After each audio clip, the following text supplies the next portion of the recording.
NASA मार्ग से जो औषधि दी जाती है उसे हम क्या कहते हैं, नस्य कहते हैं, ऐसा सारंगधर ने बोला।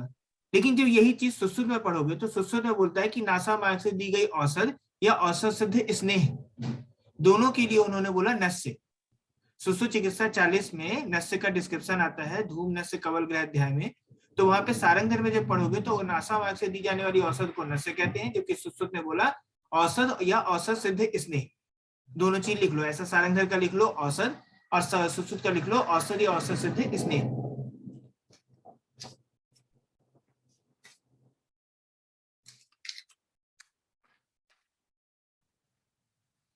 ठीक है, अब इसके बाद लिखो नासा ही शीर्षोद्वारम। किसने बोला था ये? नासा ही शीर्षोद्वारम। गलत गलत। बागभट ने नहीं नहीं लिखो, मैं बताता हूँ। अष्टांग उनका दूसरा लिखो, नासा ही शीर्षोद्वारम करो, नासा ही शीर्षोद्वारम, अष्टांग हृदय सूत्र 20। फिर लिखो द्वारम ही शीर्षो नासा, द्वारम ही शीर्षो नासा। ये लिखो चरक सिद्धि 9 का 88 नंबर का श्लोक 88। द्वारम ही शीर्षो NASA.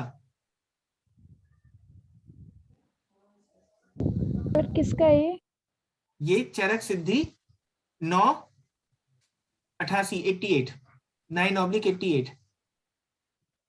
Parvesh, Priyanka, Richa video on करो। ठीक है, फिर इसके लिए बाद लिखो शिरस्य द्वारम नाही नासा। ये सुश्रुत का, शिरस्य द्वारम नाही नासा।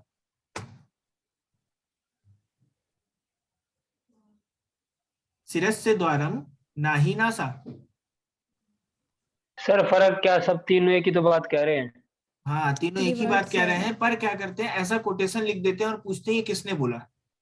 इसमें सर अजीब क्वेश्चन नहीं बनते हैं बीएमएस वालों के, मतलब एक ही बात तीनों कह रहे हैं, उसमें मतलब अजीब ही क्वेश्चन बनते हैं बीएमएस वालों के तो अरे फालतू के। वो सब छोड़ो तुम, ये क्वेश्चन इसलिए बनते हैं कि तुमने क्या चरक पढ़ी है, सुश्रुत पढ़ी है, सारंगधर पढ़ी है, उनमें डिफरेंस याद है तुम्हें, इसलिए क्वेश्चन पहले पूछे जाते थे। अब नहीं पूछते, अब लॉजिकल क्वेश्चन पे आ गए हैं।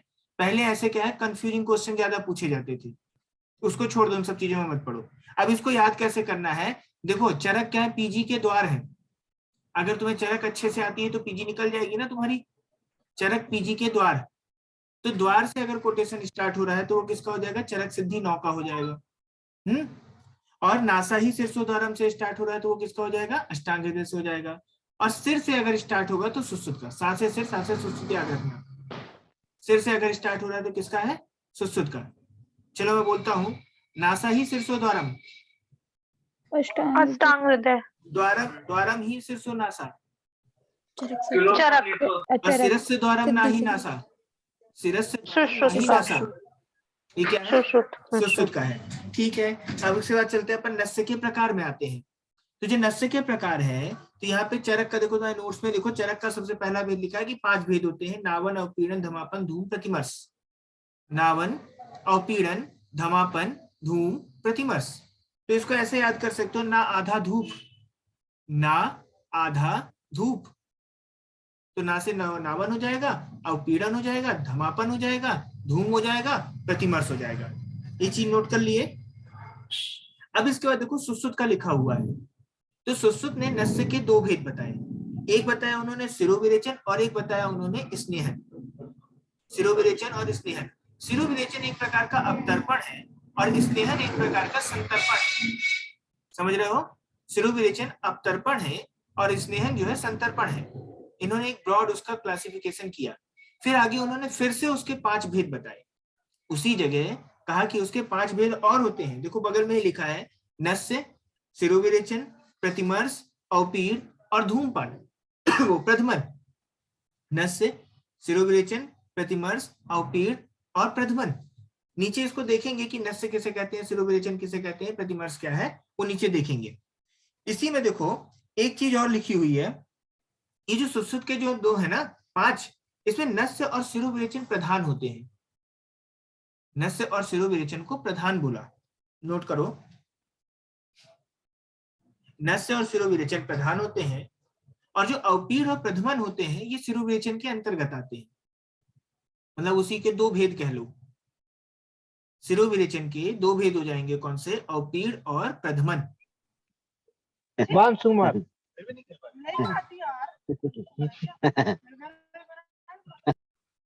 ठीक है, अवपीड़ और प्रधमन, ये हो गया क्लियर।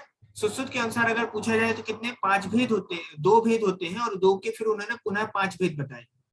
अब इस तरह के क्वेश्चन अगर वो बनाएंगे तो ये बनाएंगे कि सुश्रुत के अनुसार भेद कितने होते हैं? 2, और एक ऑप्शन में 2 देंगे, एक ऑप्शन में 5 देंगे, और तीसरे ऑप्शन में बोथ देंगे, या तो फिर कोई एक ऑप्शन देंगे, दोनों ऑप्शन नहीं देंगे। ठीक है सर, ये जो 5 है, ये शिरोविरेचन का क्लासिफिकेशन है या स्नेहन का? नहीं, ये ऐसा क्लासिफिकेशन नहीं बताया उन्होंने बताया कि एक होता है, एक स्नेहन होता है। शिरोविरेचन एक अपतर्पण का प्रकार हो जाएगा, स्नेहन एक संतर्पण का प्रकार। फिर उन्होंने बोला कि पुनः उसके 2 भेद होते हैं, तो यहाँ पे जो 2 भेद है देखो, ये तुम्हें किसके? संतर्पण और अपतर्पण भेद से समझ सकते हो।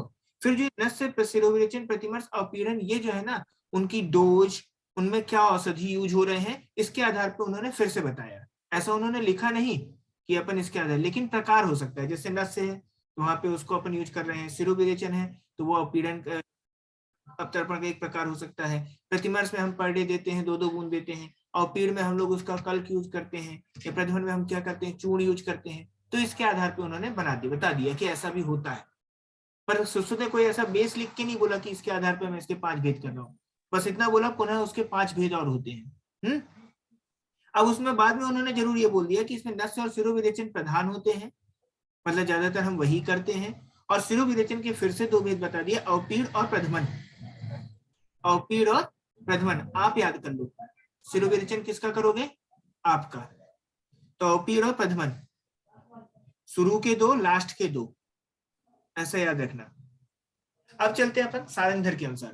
तो सारंगधर मैं तुम्हें बताया था कि सारंगधर किसको फॉलो करते हैं? सुश्रुत को ही फॉलो करते हैं, बस वर्डिंग कुछ डिफरेंस कर देते हैं या उन्हीं को उतार देते हैं। तो सारंगधर ने भी नस्य के कितने भेद बताए? 2। वही नया है, बस क्या बोला है? शिरोविरेचन की जगह रेचन बोल दिया और स्नेहन बोल दिया। शिरोविरेचन की जगह रेचन और स्नेहन तो है ही। तो रेचन को तुम शोधन भी बोल सकते हो और उसे अपतर्पण भी बोल सकते हो।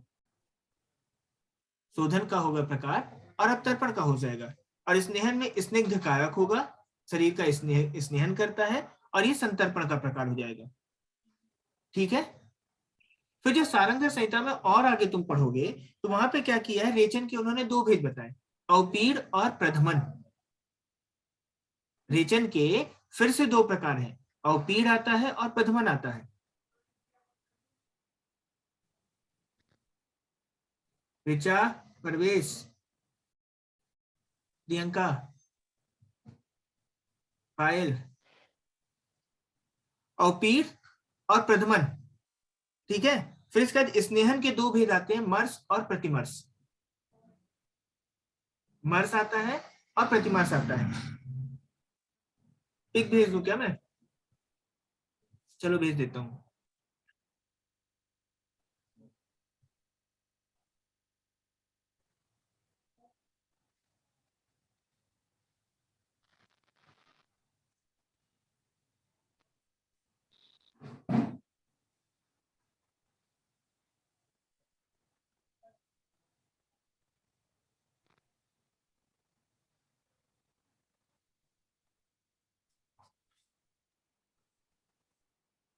ठीक है, अच्छे से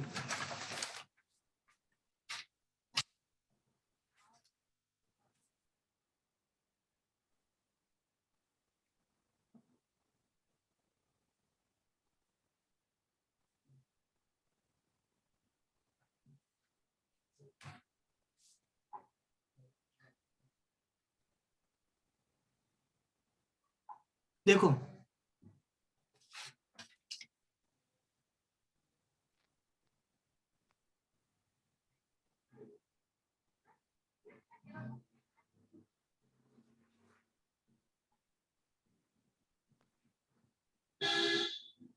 मिल गया? मिल गया सभी को? चारू, अपूर्वा? Yes sir. है ना? अब यहाँ पे देखो, अपन को याद करना है तो चरक के 5 भेद हो जाते हैं, सुश्रुत के 2 और 5 दोनों हो जाते हैं, सारंगधर के फिर से 2 लिखे हुए हैं, और 2 को वही वो जो चरक के सुश्रुत के थे ना शिरोविरेचन, तो शिरोविरेचन की जगह रेचन बोल दिया, स्नेहन बोल दिया, और फिर रेचन के 2 भेद बता दिए, अवपीड़ बोल दिया और प्रधमन बोल दिया, अवपीड़ और प्रधमन। तो रेचन में याद कर लेना वहां पे आप, रेचन किसका कराएंगे? आपका, चाहे सुश्रुत हो चाहे सारंगधर हो। तो अवपीड़ हो जाएगा, प्रधमन हो जाएगा। स्नेहन में 2 चीज आ जाएगी, मर्स हो जाएगा या प्रतिमर्स हो जाएगा, मर्स प्लस प्रतिमर्स। चरक के 5 भेद देखो लिखे हैं मैंने जो बताया था तुम्हें, ना आधा धूप याद करके रखना। फिर इसके बाद वाग्भट के 3 भेद बोले, विरेचन, वृंघण और समन। विरेचनम वृंघणम समनम, विरेचनम वृंघणम समनम। देखो नीचे ही एक और लिखा है कि विरेचन नस्य किस स्थिति में देते हैं, वृंघण नस्य किस स्थिति में, समन नस्य। ये वाग्भट की लाइन है। विरेचन नस्य अपन देखो कहाँ दे रहे हैं, सिरसूल, अभिस्यंद, गल रोग, पीनस, अपस्मार, ये लगभग सभी के सभी कफज रोग हैं। सिर्फ एक अपस्मार लिखा है तो हो सकता है वो भी कफज अपस्मार की बात की गई हो, तो इसलिए वहां पे विरेचन नस्य दे रहे हैं। विरेचन नस्य किसमें है? कफज कंडीशन में। फिर आता वृंघण नस्य। तो वृंघण नस्य देखो वात की स्थिति में है, वात सिरोसूल, वात बढ़ा हुआ है ना, स्वर क्षय, वात बढ़ा हुआ है, नासाशोष वात के कारण होगा, सूर्यावर्त, सूर्यावर्त में भी रक्त और वात दोष होता है, अवबाहुक इसमें भी वात और कफ दोष होता है। ठीक है, ये सारी की सारी वातज कंडीशन में अपन क्या दे रहे हैं, वृंघण नस्य। फिर इसका समन नस्य। तो समन नस्य ऐसे रोग है जिनमें तुम समझोगे नहीं, नीलिका, व्यंग, केस, राग, अक्षीराग, केस रोग लिखा है ये, केस रोग, अक्षीराग। तो नीलिका जो है ना, क्या कह सकते हैं, जो हाइपर पिगमेंटेशन वगैरह कुछ ऐसी कंडीशन होती होगी, व्यंग भी उसी से रिलेटेड हो जाएगा, और जो केस राग हो जाएगा और अक्षी राग हो जाएगा, आंखों में रेडनेस, इस कंडीशन में हम क्या देते हैं, समन नस्य। अगर आंखों में लालपन आ रहा है तो समन नस्य दे सकते हैं। यहां से क्वेश्चन बन सकता है वाग्भट के अनुसार कि विरेचन नस्य किन रोगों में दिया जाता है, वृंघण नस्य किन रोगों में दिया जाता है, समन नस्य। तो ये कॉन्सेप्ट अगर याद रख लोगे कि विरेचन नस्य कफज रोगों में है और समन नस्य वातज रोगों में है। अर्धाभिदक और सूर्यावर्त और अबाहुक थोड़ा सा इंपॉर्टेंट है, ये ज्यादा पूछा जा सकता है। सूर्यावर्त का जो वृंघण नस्य है, ये क्वेश्चन भी आ चुका है, जब साला के पढ़ाएंगे तो वहां बताएंगे सूर्यावर्त में वृंघण नस्य दिया जाता है, क्वेश्चन आया है। अब इसके बाद देखो यहाँ पे सुश्रुत का जो द्विविध नस्य का प्रयोग लिखा है, कि जो सुश्रुत ने बोला कि ये जो 2 विध प्रकार के नस्य होते हैं, शिरोविरेचन होता है और स्नेहन होता है, इसको हम देते हैं अभुक्तवत और अन्न काले। मतलब जब उसे भूख लगी है लेकिन खाली पेट रहे तब देना है, समझिए। जैसे सुबह तुम्हें 10 बजे भूख लगती है तो 10 बजे देना है, लेकिन खाली पेट, खाना नहीं खाना है। तो इसमें ऐसा क्वेश्चन आ चुका है कि अभुक्तवत। जब यही चीज हम सारंगधर में पढ़ते हैं तो सारंगधर ने ऐसा ना बोल के नेक्स्ट पेज में देखो वहां लिखा हुआ है, उन्होंने क्या बोला कि भोजन के पश्चात, दुर्दिन और अतर्पित अवस्था में हमको नस्य नहीं करना है। भोजन के पश्चात, दुर्दिन अवस्था में यानी जिस दिन बादल हो, और अतर्पित अवस्था में। देख लिया नेक्स्ट पेज में, वहां कुछ चीजें मैंने और लिख रखी है, जैसे कि नव प्रतिस्याय, नवीन प्रतिस्याय है तो उस समय हम नस्य का प्रयोग नहीं करते हैं। जब सालाक के रोगों में जाओगे तो वहां पढ़ोगे कि नूतन प्रतिस्याय में घृतपान का भी निषेध है, ये क्वेश्चन आ चुका है। नवीन प्रतिस्याय में घृतपान नहीं कराते हैं, नवीन प्रतिस्याय में नस्य नहीं करवाते हैं, इंपॉर्टेंट क्वेश्चन है, आ चुका है, मार्क करो। नवीन प्रतिस्याय में नस्य नहीं कराते। नीचे एक कोटेशन लिखा है, ये इंपॉर्टेंट, अभी तक क्वेश्चन नहीं आया है पर फिर भी एक अच्छा कंडीशन का क्वेश्चन बन सकता है। अजीर्ण की अवस्था में नस्य नहीं करना है, जिसको वस्ती दी गई है दत्त वस्तितश्च, जिसको वस्ती दी गई है उसको नहीं देना है, और जो स्नेहपान किया है, लास्ट में एक वर्ड लिखा है आसव, जिसने जल का सेवन किया है और आसव का सेवन किया, उस व्यक्ति को भी नस्य नहीं देंगे। आसव वाला वर्ड अच्छा है। अगर सिंपल एक क्वेश्चन तुमसे बनाए कि कौन से औषधि सेवन के पश्चात या किस प्रकार के औषधि सेवन के पश्चात नस्य नहीं देना है। सर एक ही पे शेयर किया ना आपने? 2 किया है ना, 2 है सर एक ही है। सर एक ही है, एक ही है। चलो भेज दिया, देखो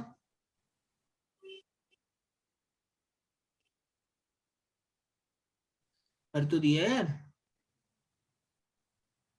अब आ गया सर, आ गया, ठीक है। देखो उसे, तो जो नस्य के अयोग्य होते हैं, ये सारंगधर ने बताया भोजन के पश्चात, दुर्दिन अवस्था में, अतर्पित अवस्था में नहीं करना है। नव प्रतिष्ठाएं में नस्य नहीं करना है, अजीर्ण की अवस्था में नहीं करना है, जिसे वस्ती दी गई उसे नस्य नहीं करना है, और जिसने जल और आसव का सेवन किया उसे भी इसने नस्य नहीं देना है। ठीक है, नोट कर लिए। वहीं देखो मैंने श्रृंगाटक मर्म का बताया, तो जहां पे नाक, मुंह, नाक, आंख, कान, इनके स्रोत आपस में आके मिलते हैं। देखो लिखा हुआ है नासा, कर्ण, स्रोतो, अक्षी, जीवम, तर्पणीय नाम। तो जीव हो जाएगा, नाक हो जाएगा, आंख हो जाएगा, कान हो जाएगा। इन चारों इंद्रियों का जहां पे कॉम्बिनेशन होगा, या हो सकता है कोई एक कॉमन वहां पे ब्लड वेसल्स होती हो जो इनको एक साथ तर्पित करती हो, तो उसको हम क्या कहते हैं, श्रृंगाटक मर्म। श्रृंगाटक मर्म का रेफरेंस इसलिए आता है कि जो हम नस्य का प्रयोग करते हैं वो श्रृंगाटक मर्म पे असर होता है। ऐसा क्वेश्चन आया है कि नस्य का जो असर होता है वो कहां पर होता है, श्रृंगाटक मर्म। ये नस्य का जो वर्किंग प्लेस है वो क्या है, श्रृंगाटक मर्म। ये श्रृंगाटक मर्म इंपॉर्टेंट है, मार्क करो। ठीक है, किस मर्म के आघात से सूंघने की शक्ति का नाश होता है, घ्राण शक्ति नाश हो जाती है, किस मर्माघात से? दूर। श्रृंगाटक पे या आघात से सर? नहीं मैम, श्रृंगाटक ना नहीं, श्रृंगाटक नहीं, फण मर्म के आघात से सूंघने की शक्ति का नाश हो जाता है। जैसे यहाँ विधुर मर्म के आघात से विधुर हो जाता है ना, तो फण मर्म से नासा की सूंघने की शक्ति चली जाएगी और विधुर मर्म के आघात से सुनने की शक्ति चली जाएगी। तो क्वेश्चन आ चुके हैं। अब देखो यहाँ पे एक नस्य का प्रयोग लिखा है, तो 1 दिन, 2 दिन, 7 दिन, 21 दिन अपनी स्थिति के अनुसार कर सकते हो। लास्ट में एक और उन्होंने लिखा कि वैद्य अपनी बुद्धि के अनुसार अपने हिसाब से कर सकता है। तो जब कभी तुम लोग नस्य करते हो तो 1 दिन भी करवा लेते हो, 2 दिन भी करवा लेते हो, या 7 दिन या 21 दिन। ठीक है, उसी में देखो वात के प्रकोपावस्था में अगर मान लो कोई तुम्हारे पास कोई रोगी आया और उसको वात बहुत बढ़ा हुआ है, तो कितने काल तक तुम उसे नस्य करवाओगे? तो सुश्रुत ने ऐसा बोला कि द्विकाल तक नस्य दिया जा सकता है। द्विकाल तक, इंपॉर्टेंट क्वेश्चन है, अच्छा क्वेश्चन बन सकता है।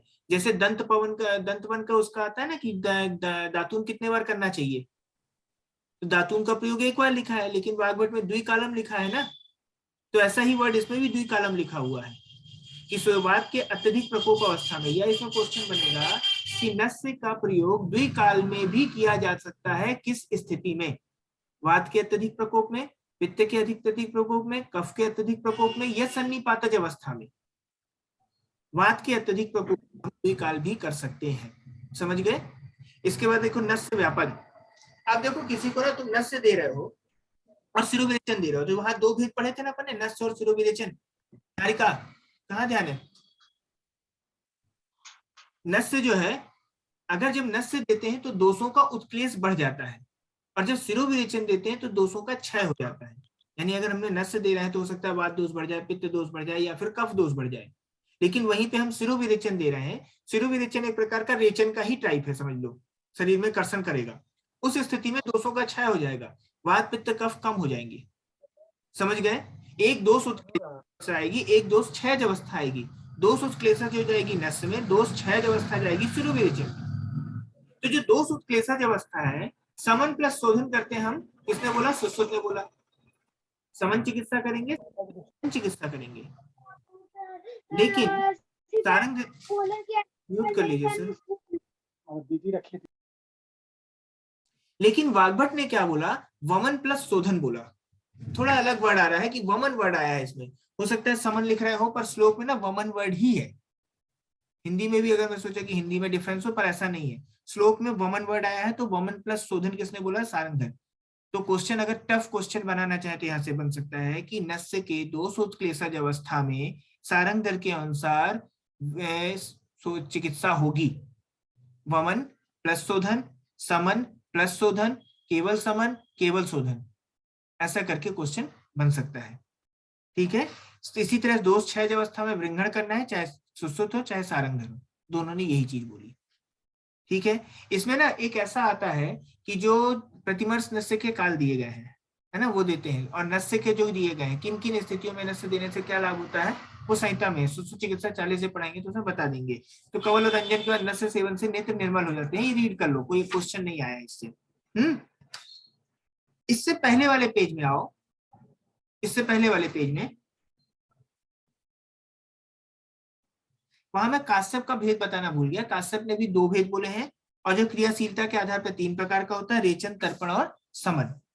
तो वही जो वाग्भट के है ना, रेचन, विंगड़न और समन, वही वर्ड है। विरेचनम, वृंगणम, समनम, वही रेचन है, तर्पण है, समन है। हाँ, नीचे जरूर एक क्वेश्चन दे रखा है, देखो, कफज रोगी में पूर्वाह्न में कराते हैं, पित्तज रोगी में मध्याह्न में कराते हैं, और वातज रोगी में अपराह्न में कराते हैं, ये सुश्रुत ने बोला है। ये इंपॉर्टेंट है, क्योंकि दिन के पूर्व भाग में कफ दोष का प्रकोप होता है, दिन के मध्य भाग में पित्त का प्रकोप होता है, और दिन के अंतिम भाग में क्या होता है, वात का प्रकोप होता है। तो उसी के अनुसार उन्होंने बोल दिया पूर्वाह्न, अपराह्न, पूर्वाह्न, मध्याह्न और अपराह्न, ठीक है। लेकिन यही सारंगधर ने जैसे सर, सर एक बार काश्यप के भेद बता दो ना प्लीज। काश्यप के वही होंगे, रेचन, नसवु, वही, कोई एग्जैक्ट याद नहीं है, लेकिन वही होंगे, शिरोविरेचन और ये सर 2 बताए ना हमने तो। हाँ, तो विरेचन और स्नेहन वही होंगे, याद नहीं है मुझे, ठीक है, एक बार मैं देख के कंफर्म कर दूंगा तुम्हें, ठीक है। ठीक है सर। तो यहाँ पे सारंगधर का कफज, पित्तज और वातज वही पूर्व मध्य अंत लिखा है, लेकिन यहाँ पे एक लाइन उन्होंने अलग से बोल दिया, यहाँ पे उत्कट लिखा है, मैंने उत्कट लिख दिया है, पर उसमें ऐसा लिखा है कि दोष उत्कटे, है ना। अगर मान लो दोषों की उत्कटता, दोष ज्यादा बढ़ गए हैं, तो उस कंडीशन में हम रात्रि में भी नस्य दे सकते हैं। तो जब तुम चरक सूत्र 5 पढ़ते हो, तो वहां से एक क्वेश्चन आ चुका है कि कौन सी, किस विधि का उपयोग रात्रि में नहीं करना चाहिए। तो देखो यहाँ पे लिखा है धूमपान का प्रयोग रात्रि में नहीं करना चाहिए, है ना। जो बॉयज है वो जानते होंगे क्यों नहीं करना चाहिए, बताओ परवेश, कैसे याद कर सकते हो। वहां पे नस्य दिया था, धूमपान दिया था, और एक रात्रि में अपन को धूमपान नहीं करना चाहिए। सर मैं धूमपान करता नहीं हूँ वैसे, लेकिन अच्छा, बता इसीलिए देता हूँ। आंसर नहीं मालूम है। और तुम क्यों पवन,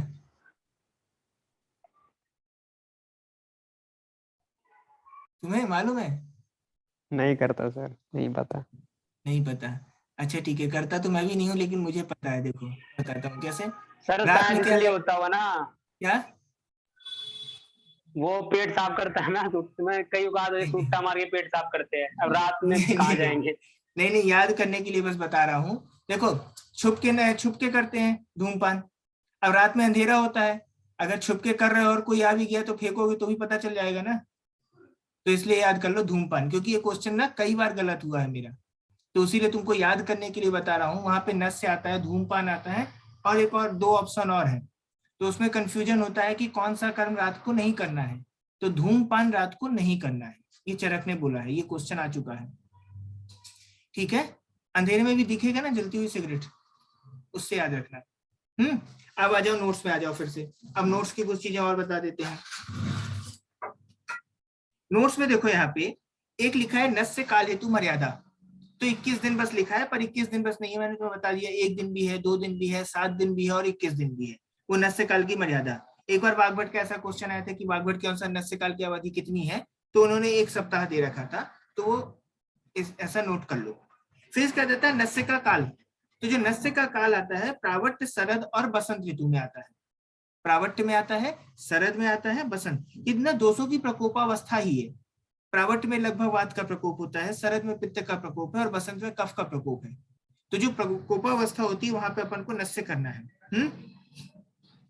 प्रवास याद कर सकते हो, प्रवास, प्रवास या प्रसव, प्रावट्य, शरद और बसंत, प्रावट्य, शरद और बसंत।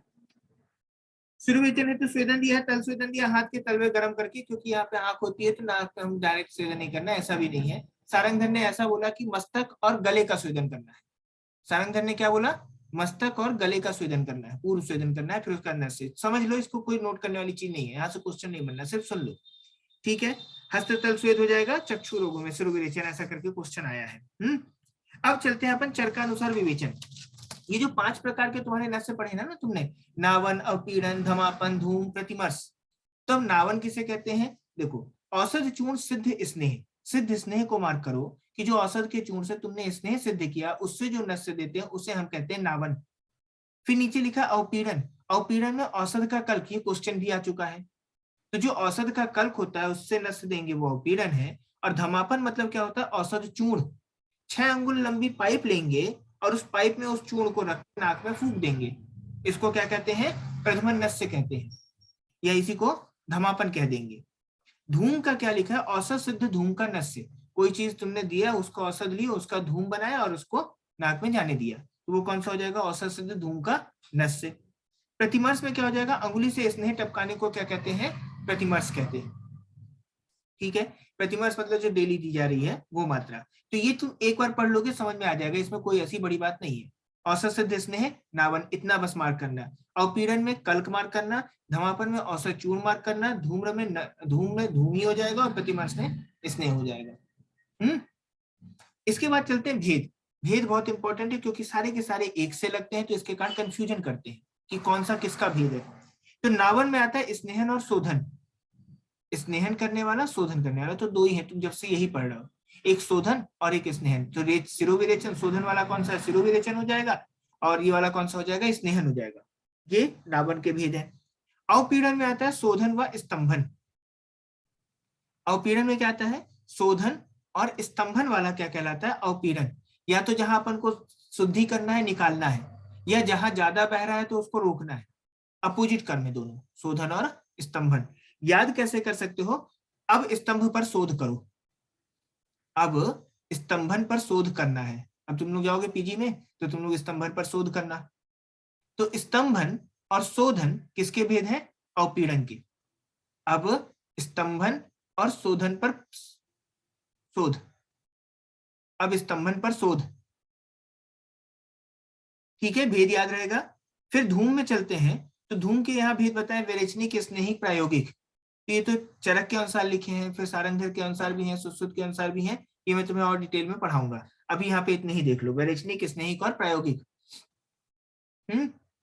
फिर इसके बाद चलते हैं प्रतिमर्श। तो प्रतिमर्श में यहाँ पे आ जाता है, ये नस्य के ही दो भेद होते हैं, मर्श और प्रतिमर्श होता है, यहाँ पे प्रतिमर्श बस लिखा हुआ है, नस्य के दो भेद है, मर्श और प्रतिमर्श, पढ़े हो ना, ठीक है। अब इसकी मात्रा पे आते हैं, सबसे ज्यादा कंफ्यूजिंग चीज इसमें मात्रा ही है जो याद नहीं होती। कोई 4 से स्टार्ट होता है, कोई 6 से स्टार्ट होता है, कोई 8 से, कोई 2 से स्टार्ट होता है, तो भूल जाता है। तो सबसे पहले देखो अपन नावन में देखते हैं, तो वहां पे जो स्नेहन है, नावन को हम वहां पे क्या कह सकते हैं, स्नेहन वाला। नावन के जो दो भेद है, स्नेहन और शोधन। स्नेहन की हीन मात्रा 8 है, मध्यम मात्रा 16 और उत्तम मात्रा 32 है।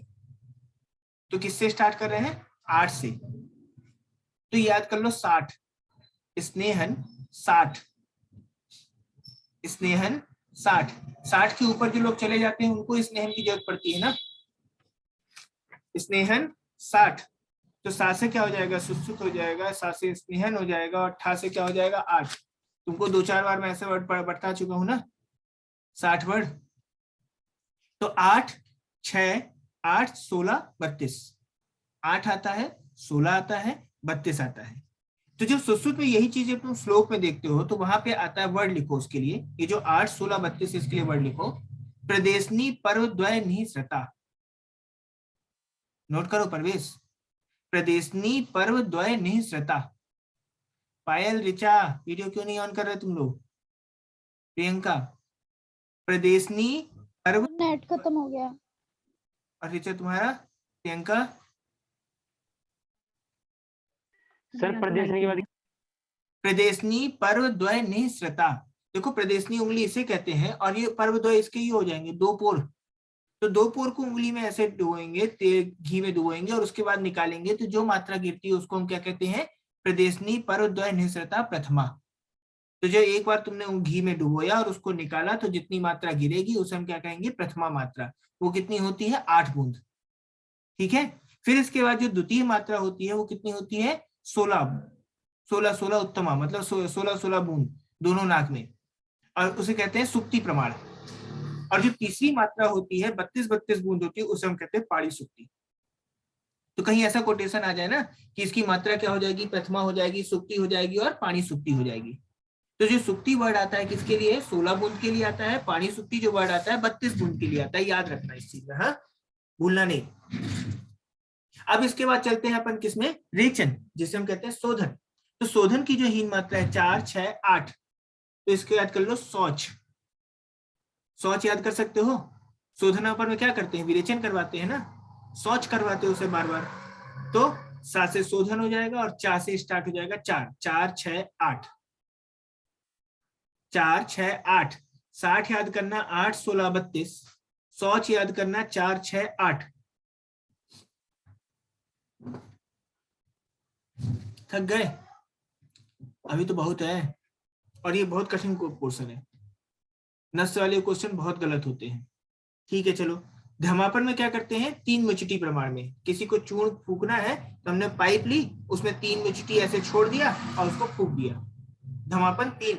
देखो धा ऐसा है ना, धा कैसा बना है, ऐसा ऐसा, 3 याद करना उससे।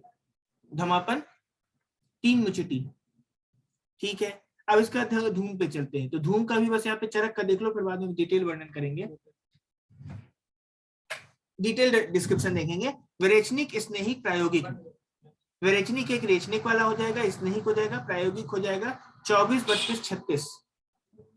24 32 और 36। 32 36 तो याद रहता है, 24 बस एक्स्ट्रा याद कर लो। 24 32 36। इसके बाद देखो प्रतिमर्श में आ जाओ। प्रतिमर्श में यहाँ पे 2 इसके भेद होता है, मर्स और प्रतिमर्श में आ जाएगा। तो जो मर्स को हम कैसे कोरिलेट करते हैं, अर्स। अर्स के कितने भेद थे, 2। भेद? चरक के अकॉर्डिंग 2 भी। फिर गलत किए। 6 अगर मैं केवल बोलूं अर्स के भेद 6, फिर दोबारा दिमाग नहीं लगाना। तो देखो 6 8 10, वापिक सरस 6 8 10। तो अर्स के हीन कितने हैं, 6 बूंद, मध्यम में कितने 8 बूंद, और उत्तर में कितने 10। 6 8 10। चलो अब मैं पूछता हूं, नावन में जो स्नेहन आता है उसके हीन मध्यम उत्तम। सर स्नेहन में होते हैं 8 16 32। शोधन, शोधन शोधन में 4 8। अच्छा एक तुम लोगों का छूट गया, अवपीड़न वाला छूट गया। अवपीड़न में नोट करो, हीन मध्यम उत्तम 4 6 8। अवपीड़न में हीन मध्यम उत्तम 4 6 8। उसको याद कर लो, अचार। आ वर्ड कहीं भी आएगा, 4 वर्ड कहीं भी आएगा, अचार याद करना। अपत्य पथ में पेशियां कितनी है, 4। अचार। ठीक है, और यहाँ भी तुम अचार याद करोगे। तो 4 6 8। धमापन नस्य की मात्रा कितनी होती है, 3 मुचटी। 3 मुचटी। ठीक है, इस धूम वाला छोड़ दो। अब चलते हैं अपन मर्स। मर्स की मात्रा 6 बूंद 6 बूंद 6 8 10। ठीक है, फास्ट अब फिर से बोलते हैं। स्नेहन, स्नेहन 8 16 32। शोधन 4 6 8। और अवपीड़न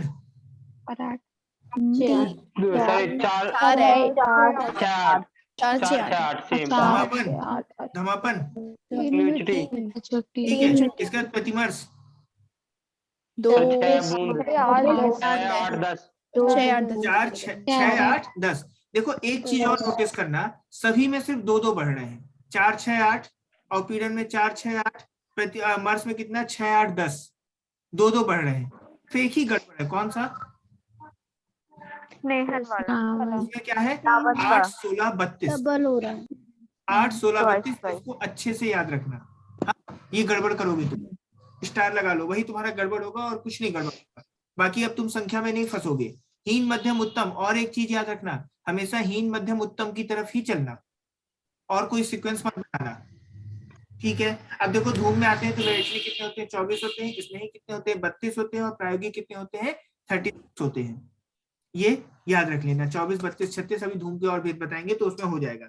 नीचे देखो स्नेहन नस्य की मात्रा लिखी है, तो प्रथम 8 बिंदु, द्वितीय सुक्ति 32 बिंदु, तृतीय पानी सुक्ति, वही चीज लिखी जो तुमने ऊपर पढ़ा है। तुमने जो ऊपर पढ़ा है वो चरक के अकॉर्डिंग पढ़ा है, और सुश्रुत ने क्या किया है, नस्य स्नेहन नस्य के लिए अलग से लाइन लिख रखी है। उन्होंने ऐसे ओपिनियन धमापन प्रतिमर्श के लिए नहीं बताया, इसीलिए यहाँ पे 2 बार लिखा है। ये वर्ड क्लियर।